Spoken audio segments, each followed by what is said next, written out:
Hello, everyone, and welcome to Immigration and Jobs Talk Show. I am your host, Nipasa Pradhan, and we have a very informative session lined up for you today. But before we get to that, I have this very important disclaimer I need to read out. And that is by watching our videos, you agree and understand that the information provided by our experts and attorneys, including comments and replies from users, is not legal advice. Use of information is at your own risk. Once again, dearest friends, welcome to Immigration and Jobs Talk Show. And we are thrilled to have viewers joining us, not only on YouTube right now, but also on Facebook, LinkedIn, and maybe also on Twitter. Thank you so much for joining. And I also will take this opportunity to tell you that, you can comment if you have any questions or you want to share about your experiences, especially under this critical topic that we're going to touch up today. And yes, today's topic is getting a green card approved in the new fiscal year, tactics and hacks. And we are going to be joined by our expert guest for this discussion, and it's none other than Attorney Prashanthi Reddy, a renowned immigration attorney from the law offices of Prashanthi Reddy. Well, Prashanthi specializes in business immigration for IT, healthcare, and other industries, as well as family based immigration. And she's based out of New York. Prashanthi and her team make immigration easy for her clients. So, once again, very warm welcome to you, Prashanthi. Thank you so much for joining us today once again. Thanks, Nipasa. It's a pleasure as always. And I would like to apologize to the viewers for the late start of the program. That is completely my fault due to technical difficulties on my side. So sorry once again. That's okay. I'm glad you are here and we will get to you. I already see viewers joining us. So thank you so much for joining us. Akbar on Facebook, Madhu on LinkedIn. You keep commenting if you have questions, all right? And yes, today's topic getting a green card approved in the new fiscal year. Prashanthi, what can folks out there expect from us today? So since we're in September, I mean, in almost in September, in August, and in September we expect that's the last month, right, of this fiscal year 2024. And in October will be the start of the new fiscal year. So it's a new year for green card applications. New numbers get released. So I thought it would be a good idea to talk about, what happened this year with reference to green card filings, Mhm. what to expect for the month of September visa bulletin, which should be coming out soon. Predictions for September visa bulletin. Also, just an overview of what to expect for the coming fiscal year starting in October with reference to, number of green cards available. So highlighting what happened this year will give us a perspective of what to expect next year as well, and also some recommendations for best practices to file a green card, and what kind of categories are expected to be better, or have a better visa number or priority date when compared to some other categories. So I guess we'll discuss all that today, and of course take questions from the audience, which is always our priority. Absolutely. And we're very excited to have you with us, Prashanthi, and also very excited that you viewers have joined us. And I think without further ado, let's get started by exploring some of the latest updates and strategies, for securing green card in the new fiscal year. And to start off, Prashanthi, if you could talk about the availability of visa numbers in 2024, the September visa bulletin predictions as well. What do you Yes, think is yes, I would coming up? love would love to. Yeah. So in general, as I was saying, we should look at the number of visa numbers that were given in 2024. Uh, Mhm. for all those viewers out there, just so that you know, the actual number of visa numbers or green card numbers that are available every year are 140,000 mandated by law. And usually there's more than 140,000 because they use the unused numbers from the family based, or the unused numbers from one category trickles down to the other category or moves up to a category. So sometimes it's more than 140,000. So in 2024, the government estimated that 165 green card numbers will be available in the employment based category. And let's just talk about employment based just to keep things simple. And that is, of course, down from 197,000 that was available in 2023. So you see, there were more unused numbers in 2023 and therefore more availability for employment-based cases. It was 197 in 2023. In 2024, it was only 165,000. So the Oh, 165,000 is still 25,000 higher than the minimum, which is 140, which is available. So that means true. 25,000 unused family based green card numbers were trickled down into the employment based. And that's why we Mm, got that number. So this will okay. give us an idea of what to expect, I guess, for 2025. Maybe more of the same, so around 165, 170,000. I don't expect 190,000 to be available. I think Mhm, the reason why almost 200,000 in 2023 and more than that, 220,000, I believe, in 2022 were available is because of the effects of COVID, because consulates were still working at a slower pace and family-based green cards were not being processed at the consulate. So I think the consulates have caught up with reference to their processing. So this is a more likely number, the 165,000, that we will see moving forward as well. So that's something that number is something to keep an eye on. But my mhm, prediction is it will be around that. According to okay. the U.S. Department of State, with reference to the September visa bulletin now. According to Mhm, the Department of State, there's high demand in the employment second category. So EB2, they're saying there's a high demand and there's a likely of retrogression of EB2 in the worldwide mhm, section. So for everyone other than India and China, there will be a retrogression in the EB2 category. That's what they said in the August visa bulletin. So we can expect that that'll happen for the September visa bulletin. okay. So also there's a high demand in employment-based category 3, EB3 for employment-based category. And this will necessitate retrogression of, again, the worldwide category, final action date, there'll be a retrogression. Mhm, And also there won't be much forward movement, I think, for India and China as well. So predictions. What are our predictions? This is really a guessing game, so you know, don't quote me on it, and just take it as such. So EB1, maybe there will be some forward movement in September by a mhm, few months, is what I'm thinking, because there might still be some numbers available, and they want to use up all the numbers before the end of the fiscal year, which they have to do next month. EB2, I don't see much forward movement, maybe a few weeks if it happens. And EB3, again, not much forward movement, maybe a month a mhm, forward movement or less than that. Hopefully, there won't be any retrogression because there has been, heavy usage of EB3 in the worldwide category. More so is what they're saying. They haven't made any comment for the usage in India for the mhm, Indian nationals. I'm hoping it'll move up by 1 or 2 months, but let's wait and see. So okay. EB1, a few Sure. months, EB3, a few months, EB1 more so than EB3, and EB2 maybe just a few weeks because there is heavy use of EB2. Okay. So that's my prediction for the September visa bulletin. Let's see what happens.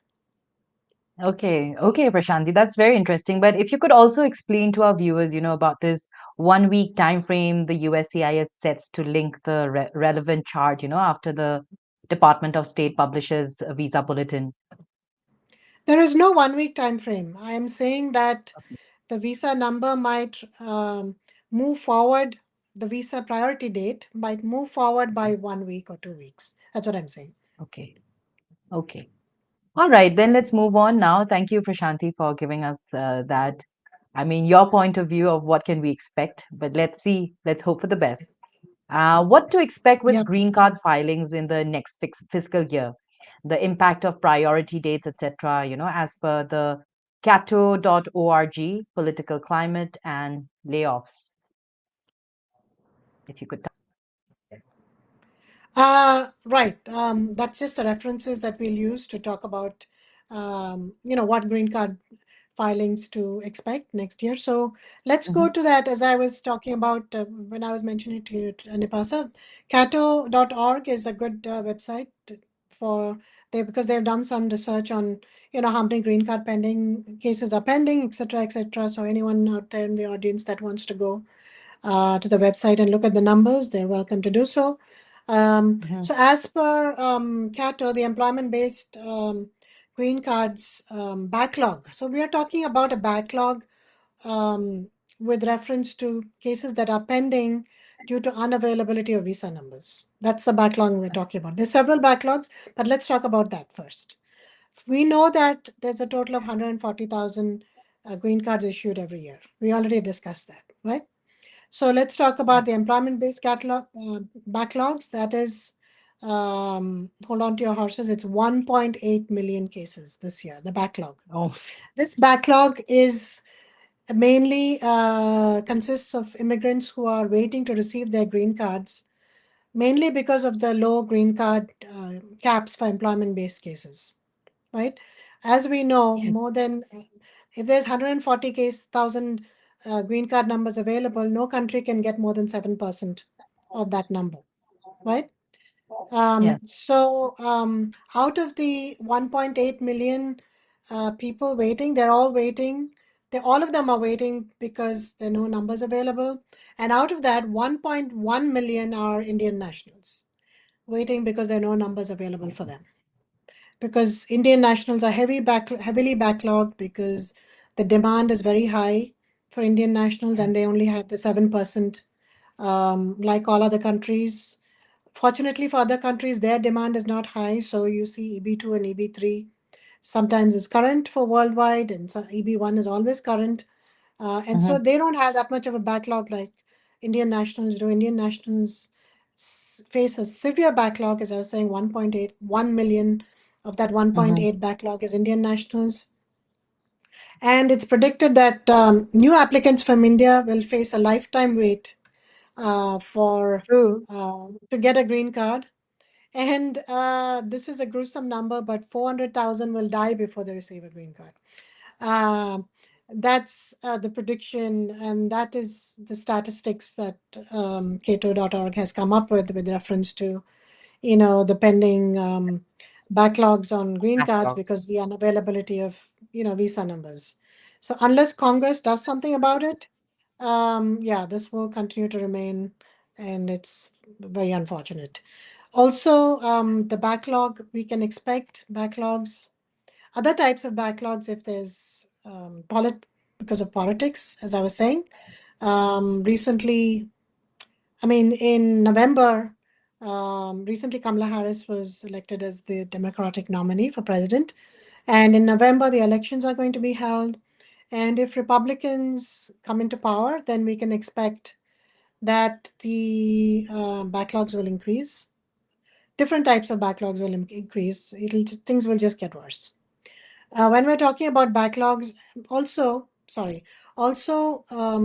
Democratic government has been trying to pass bills to increase the number of green cards, or Eagle Act has been introduced every Mhm. year for many years Yes. in the Congress. But unfortunately, because the Democrats don't have the majority, and the Republicans will not agree to any passing of any such bill. So if the Republicans come into power and if they control both the House and the Senate, we can expect the more of the same. That is, there will not be any changes in with reference to increase in green card numbers.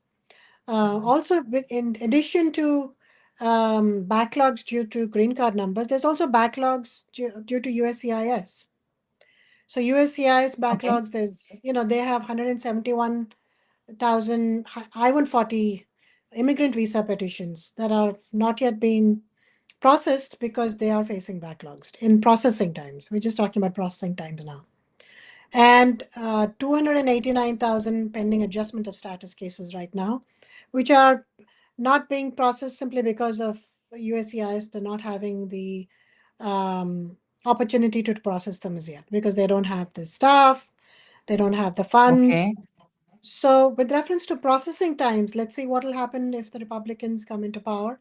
It'll just get worse because they will not give the necessary funds needed. They will not to the USCIS, and USCIS will not have the necessary sources the necessary bodies to, remove the backlog. Right now, USCIS has, under the Democratic administration, has improved backlogs, has received funding, has used that funding to automate their systems, and thereby, reducing backlogs.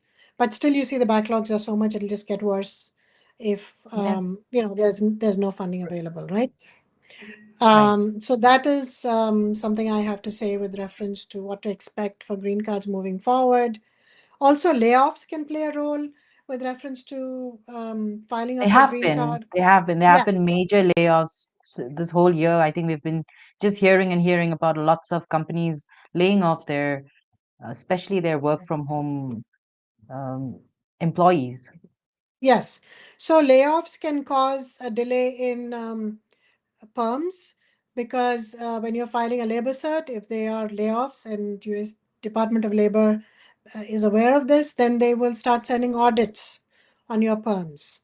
The audit, Mhm. receiving audit in a perm delays the approval of your labor certification because then they ask for proof that you have not received any applicants. They ask for proof of advertising, etc., etc. So that always Right. delays the perm process, but the delay is not that significant compared to the delay with reference to visa number, unavailability, and processing backlogs. So that's something to Mhm. keep in mind Yes, with reference to next year. true. And Prashanti, you're talking about the 7% for each country. I'm sure many countries do not even use maybe 7% or not even 5%, but it's hard for, I mean, India and China especially. So what do you have to say Yes, about that too?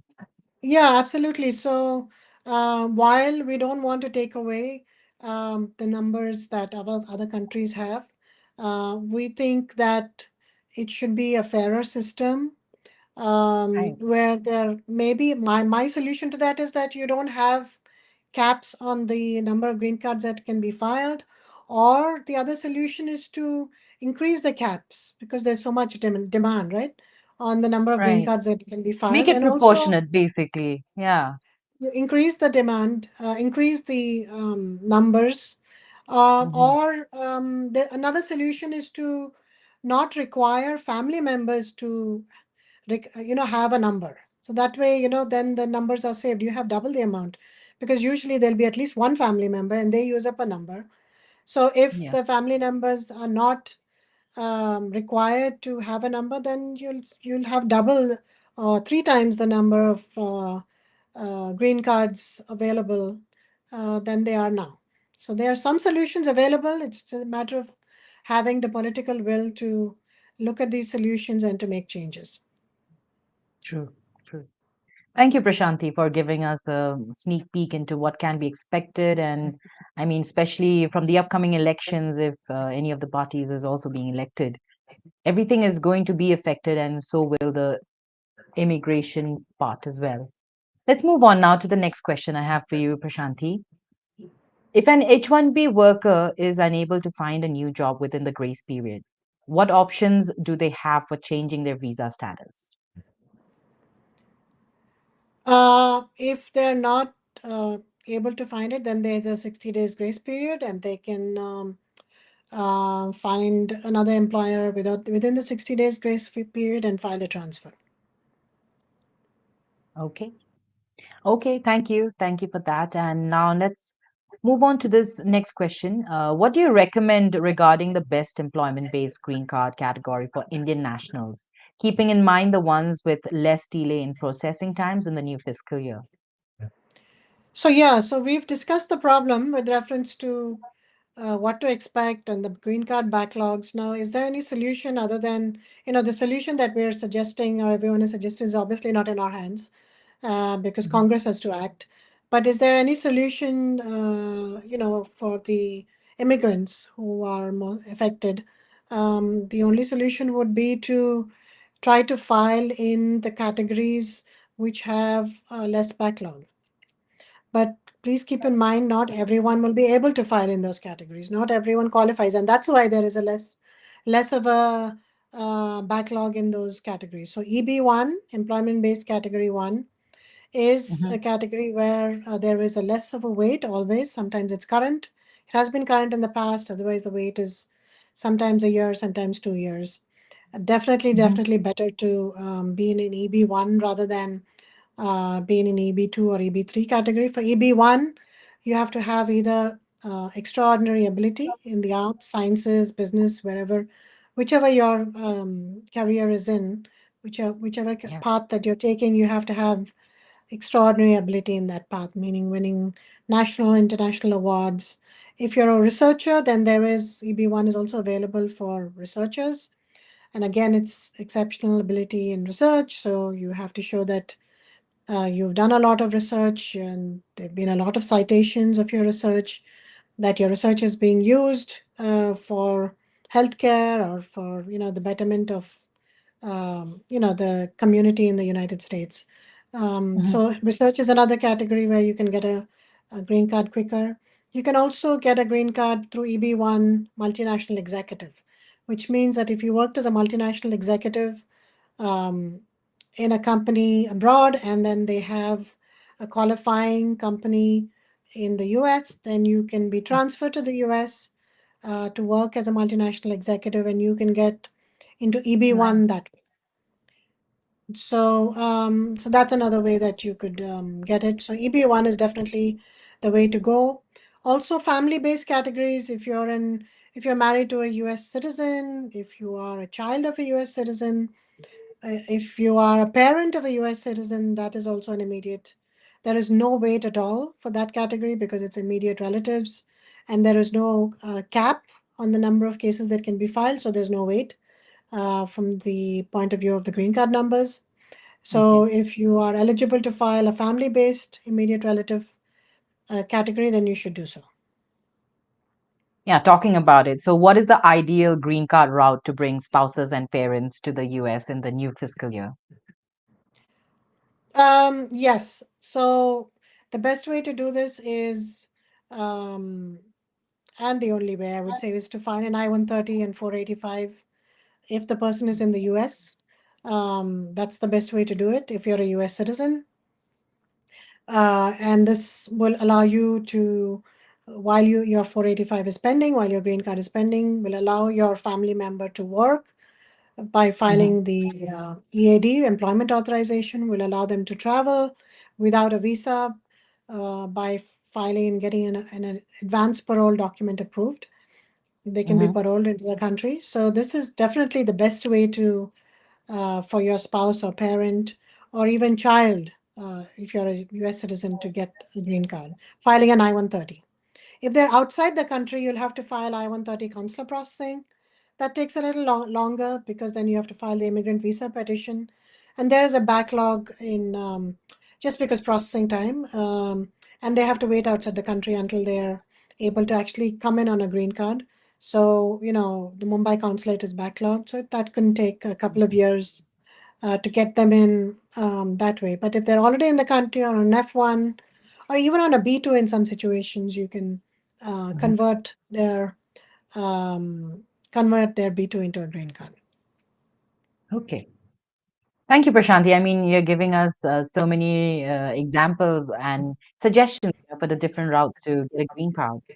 And okay, my next question to you would be can immediate relatives travel on B2 and then file for a green card after entering the country? And what are the advantages and disadvantages of this process? Yes, as I was saying just now, that that is possible. And sometimes it might make sense because, as I said, processing time outside the country, then your spouse will be outside the country for a couple of years before they're able to come in. So one Yes. way, and of course, I would caution you about using this route because if you come in on a B2 and immediately file for a green card or even file after 90 days, the USCIS can say that you had wrongful intent of immigrating to the US when you actually came in on a B2, if they're able to prove that. Hmm. They can say that you should have, just filed for the green card while you were outside the country rather than coming on a visitor's visa because you had the intention of immigrating when you came in, and you should not have that intent when you come in on a Yes. B2. So that's something to keep in mind, but it is possible to do. but something to keep in mind that if that issue does come up, then you'll have to prove to the officer that you had no intent of actually filing an immigrant visa petition when you were traveling on a B2, and you made that intent when you came into the country, and after a while you decided, why not? Hey, Mhm. let me file for a green card, you know? So it Yeah. might be hard to prove though. Right. So there's a very small line, but then you have to be careful, I think, friends, and know your intent. If you really want to immigrate, then go for an immigration, I mean, for a visa that is immigrant visa. And if you don't want to, then a non-immigrant visa route would be better for you. Otherwise, I think you would take a lot of time just proving it to the USCIS. All right, Prashanti, thank you so much for that. And yes, there are so many questions from our viewers. I think we should quickly take a few. And the first one would be this one from RK Social. This is on YouTube. Hello, Prashanti. This is RK. What are the timelines now to get the green card after filing AOS? Category India EB1PD November 2016 and AOS filed on uh, 30th of July 2024. So the processing time with you for a 485, since your priority date is current, for a 485 would be about 12 to 14 months. So a year to a year and a half, I think 12 to 18 months maybe. And again, every case is different. So that's why I'm giving such a wide range. Um, some cases get approved very quickly, and I don't know why or how. But we filed some EB1 cases that got approved in a few months. But would I say that is the general processing time? I wouldn't. You should give it about 12 to 18 months. Every case is different, and I hope that it'll work best for you and in the earliest possible way, RK. Thank you for your question. Now let's move on to Raghu. This is on Prashanti's channel. This is also on YouTube. Will there be any spillover expected to EB1 India in coming year 2025, October onwards? Yes, there might be. If there is a spillover, remember the spillover is from the family based cases. It spills over to the employment based cases. Last year, 25,000, there was a 25,000 spillover, which then gets distributed among all the employment based categories. So that'll be, um, the EB1 also will get some benefit from, if there is retrogression. And also, the spillover, that the extra numbers are given to the backlogged categories, right? So the Indian nationals are Mhm. backlogged, EB1, Indian nationals are backlogged, and EB1 worldwide is current. It will obviously first go into the backlog categories, which happen to be EB1s for India. Right, right. Thank you. Thank you, Raghu, for your question. I hope it's pretty clear. And if you have more questions, you can keep commenting. Now let's take up this one on LinkedIn. Roger Louis, what about if I have a green card but it is expired? How can I renew it from Bolivia? And there's a follow up. It expired when I was 11 years old, and now I am 39 years old, just to give you the context. The context. Okay. Yeah, I mean, if you are on a green card, you're expected to enter into the US. After you get the green card, you're expected to live in the US. And if you've traveled outside the country, um, and never came back, or whatever the situation, or you never even came into the country, then when you try to use that green card and come into the country now, they might say that you have abandoned residence, Mm-hmm. and they might ask you to leave at the port of entry, because they might say that you're no longer a permanent resident because you have not maintained your residence in the US. And that's a Mm-hmm. requirement for a permanent residence, that you not stay outside the country for more than a year at any given point of time. And it's been many, many years that you have not been in the country. So they will stop you for sure at the port of entry, and they will basically make a determination that you have given up or forfeited your green card. And you can either ask to continue to be allowed into the country, and then say that you want to go before an immigration judge. And then if you're able to prove to an immigration judge that you have not given up your residence, which is unlikely because you were 11 years old when it first happened, and it's not likely that you've even established residence in the US, and unlikely that you filed a tax return, etc. So again, it depends on a case by case basis, but in your case, looks like you might be out of luck with trying to prove before a judge that you maintained your status or residence. So the best way would be to just file that green card again on whatever basis you did it last time, if you're able to. All the best, Roger. And I'd say, why not consult an attorney, and why not Prashanthi Reddy herself? Her details are scrolling on the screen. Thank you. And moving on, Prashanthi, there is one more question. This is something we received on WhatsApp. My mom's green card application I-130 was approved. She is currently in India. So I filed an I-824 to forward the approval to the NVC for processing at the correct consulate in India for her biometrics appointment. Despite multiple follow up requests, I haven't received any updates from the USCIS. The timeline filed is 6th of December 23. Online case status shows received, but I did not get a mail confirmation.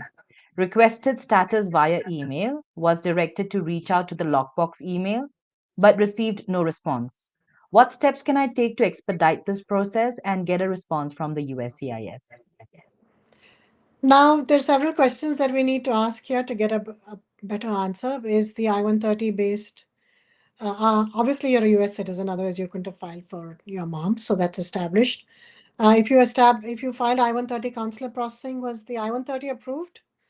Um, and if it was approved, then the visa number is available, so NVC should be reaching out to you to fill out the immigrant visa petition. They should be sending you an email to fill out the immigrant Mhm. visa petition and to pay the proper fees, etc. So it could be that your I-130 is not yet approved. Oh, approved, it says. Green card I-130 was approved and NVC has not contacted them so far. My suggestion is to reach out to, there should be an email or a number on the I-130 approval. I would suggest reach out to that. That's a USCIS number, reach out to them.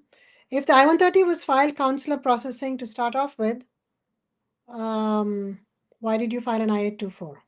I'm just trying to figure out. So maybe the I-130 was not filed consular processing, but was filed while she was in the country, and now he's converting it to consular processing. Then if you've already filed the I-824, then did you get a receipt of the I-824? So you need to follow up on the I-824 request, which is simple. You can follow up with USCIS. If you've received a Yes. receipt, then call USCIS or chat with them, with Emma, and comment if you have any further questions. So it looks like you Okay. need to follow up on the I-824 application. Okay. I really hope this person is able to figure out and probably get a response from the USCIS, because the status still shows received. So there should be an update. All the Yeah, best. I-824, Thank you for the question. Yes. I-824 applications can take time. So maybe it's Okay. just pending. As long as it shows pending on the website, when you go to the USCIS case status website, you should be fine. Just wait for a response. If it's taking a long period of time, you can call customer service as well to find out what's happening. Okay. Thank you so much, Prashanthi, for taking that up and for your suggestions as well. Let's move on to a few more questions from the audience. And now the next one, let's take this one. Ishwar, what are the most critical factors I should consider when strategizing a green card application for the new fiscal year? And how can I optimize my petition for success? Well, it is a very broad-based question, but I will answer it, and it won't be a complete answer because it'll take me a long time to answer this completely. Maybe several episodes, but what should you strategize? You should make sure you file in the correct category, which will give you the best possible, fastest possible chance of success. Meaning, if you Mhm. qualify EB1, do EB1. If not EB2, otherwise EB3. Make sure you find a proper attorney to file your case properly, right? You don't want it to get denied, then there's no purpose in filing it. They will follow the processes that are required, or have your employer find a competent attorney to do so. They have to start off with the labor cert process if you're doing it in EB2 or EB3, or and so they have to do it properly, and they have to file the I-140 properly, meaning signed, fill out the forms properly, follow all the requirements, send it to the right USCIS office, send the correct amount in the checks for the fees, and generally know what the criteria is to file so that they don't make a mistake when filing. So, Okay. everything considered, I think using an attorney would, you know, to a great extent help you. Also, when you're Yeah. deciding on your employer, when you're deciding on a job, you should ask them right in the beginning whether they're going to file a green card for you. Otherwise, you end up joining them and they may delay filing the green card, or they may not have experience filing it. So they may not want to file it. So that's obviously, the first question that you ask when you take up a job, whether they're willing to file the green card for you. So I think those are some of the pointers that can help. But Prashanti, that means there is no other proper way or a tip to really tweak or make the process a little fast, right? Apart from really following everything, the rules That you need to basically, do. and Correct, correct. yeah. There's premium processing for I-140 cases. You can choose to file in premium by paying the extra amount of money, and that will help you speed up at least one part of the green card Hmm. application. There's no premium processing for the labor cert or for the 485. So, you just have to follow the rules and do it properly so that there's no further delay. Okay. Thank you. Thank you, Ishwar, for your question. I can see another, but I think let's take this one from Devakar first. I am an Indian doctor without license to practice in USA. I recently did my MBBS. Is there any way I can qualify for EB3 or EB2? Currently, I'm in USA. Your suggestions will be appreciated. Yes, you can, but not as a doctor. Perhaps in another position that requires a bachelor's degree in medicine, and you can show if that's equivalent to, a life sciences degree or a biology degree in the US. And if you have an employer that's willing to file for you, yes, you can. But there is no immediate benefit of filing an EB2 or EB3 without first filing a non-immigrant petition that will allow you to stay in the US, right? Because EB2 or an EB3 doesn't allow you to remain in the US because the visa number is not available for both categories. Right. Thank you, Devakar, for your question, and thank you, Prashanti, for taking that up. Now, I think we'll move on to the last question for the day, and this is also from Ishwar. Let's take up the second one. This is what are some innovate what are some innovative tactics or hacks to expedite green card processing, such as using premium? This is yeah, or concurrent filing. And when would you recommend I employ these strategies? I think we Please, already discussed this, to a great extent yes. in the beginning of the show. And Maybe when do just you the record? second part of the question. Yeah, When do when you do you recommend I employ? premium processing? A lot of people worry about premium processing. They think that if they file under premium processing, the case will get denied, or that there'll be Mhm. more scrutiny. I don't think that is so. It's just that the premium processing team is a group of officers that are very experienced in their job. So they will look at it, and if you qualify, they will approve it. It's not that they're going to send RFE needlessly. I don't think they do that just to buy time. Mhm. So I would, if you have the money to do it, and if you have the requirement for speed, then you would do it. Mm. Okay. All the best, Ishwar. I hope you figure out. But yes, I mean, if you have more money, then why not speed up the process as much as you can? All the Right. best. Let's take this last one from Venkata. This is when I was about 15 years old, I was hospitalized for depression. But it was Only a 72-hour hold. I was not a danger to myself or anyone, and they determined I was perfectly fine, so they let me go home. I took antidepressants for about 2 months, but the medication was stopped because I did not need it. Can I get denied the green card because of this? No, that shouldn't be a reason for denial. Your past medical history, and a brief incident should not be shouldn't be a cause for concern. All right. Plus, you already were determined that you're perfectly fine and they let you go home. So I'm sure you are perfectly fine. Thank you, Venkata, for your question and also all the very best for your green card. Hope you make it. Thank you so much, Prashanti. I think we will have to wind up the show. And though we couldn't start on the dot, but I'm sure we really covered up what we were here for today, and that is uh, well, getting a green card approved in the new fiscal year, tactics and hacks. Thank you so much. And yes, Prashanti, you were going to say something. Oh, I was just saying that there's one last question from Ravi Kumar. Should we take that before we leave? Okay, sure, we can. I am currently living in Europe and I plan to move to USA. My origin is India. I have a B1, B2 visa. So how long the process will take for EB3 skilled and unskilled category?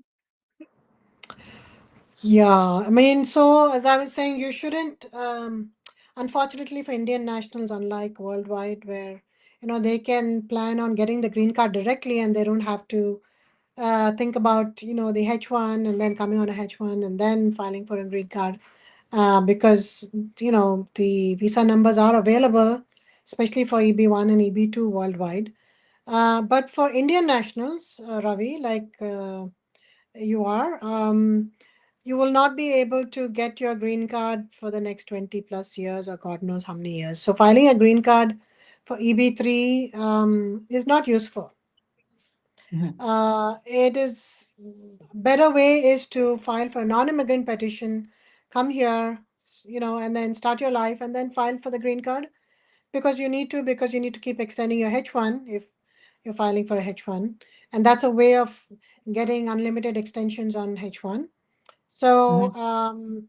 that is why a lot of people file green cards, and also to keep the window, to keep your place in line. That's another reason why they file. But I think, should first focus on getting to the US if you want to migrate, because it's better to migrate on a non-immigrant petition rather than on a green card. And then, getting a place in the line for your green card will follow after you come into the US. I think that's a better strategy. Thank you. Thank you so much, Prashanti. And I'm sure that was very helpful, Ravi. What do you have to say? If you have any questions, further questions, you can keep commenting, even if you are watching this after the stream has ended, because we can definitely forward these questions to our experts and even Attorney Prashanti herself.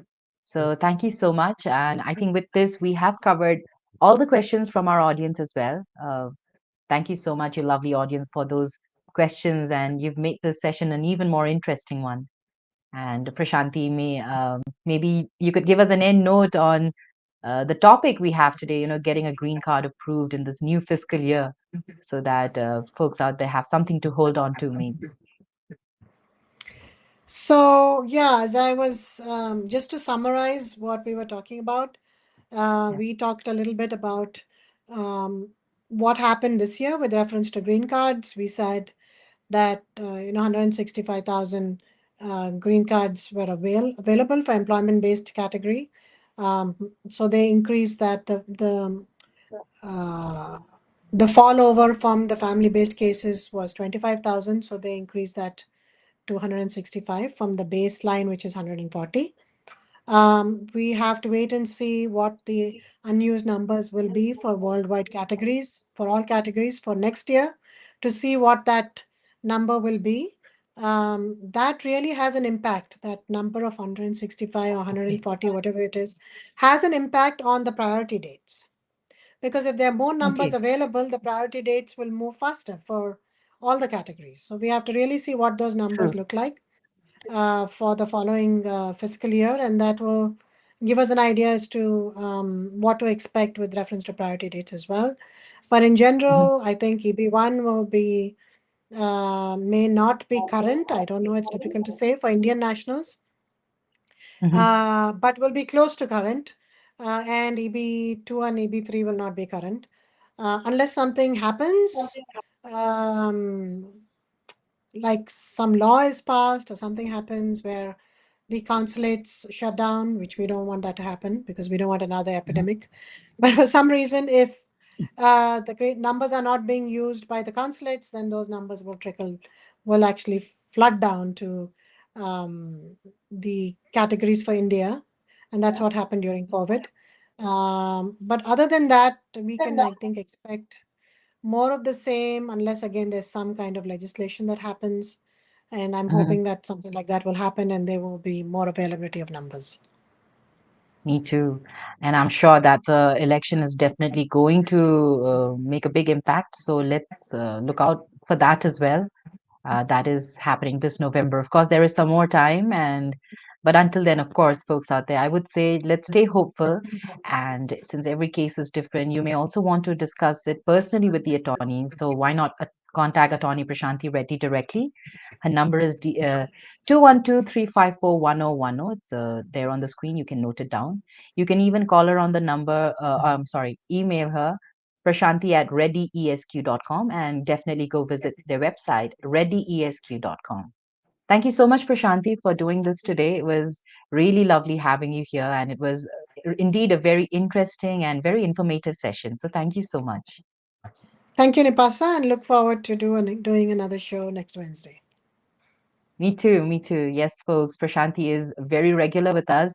We try and meet every Wednesday at 12. So don't forget to subscribe to our channel. Our handle is Immigration and Jobs Talk Show. Hit the bell icon so that whenever we have discussions like this, you are updated. And thank you, Prashanthi. Have a great day ahead. Thank you. So, folks, once again, thank you so much. And you can even contact me. My number is 408-335-6444, and my email address is nipa@higheritpeople.com. And to get to know more about us, definitely visit us at www.higheritpeople.com. If you're looking for project placements, H4 EADs, green cards, anything related to immigration, feel free to contact me and also check us out. Once again, I would say don't forget to subscribe because we have another interesting webinar coming up, which is going to happen at 2 p.m. EDT, less than an hour left. So stay tuned and watch our space. Thank you so much for today. Have a great day ahead. See you.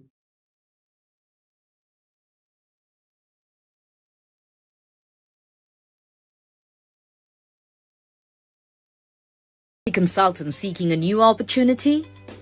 We offer job placement services for US citizens, green cards, EADs, and visa holders. We also sponsor various work visas like H1B, E3, TN, and green cards. 20 plus years of experience in the industry. Exceptional employee benefits. Highly rated by our employees. Global presence with 200 plus recruiters and direct clients. Connect with us. Call us in the number 408-335-6444 or mail us at nipa@higheritpeople.com or visit our website www.higher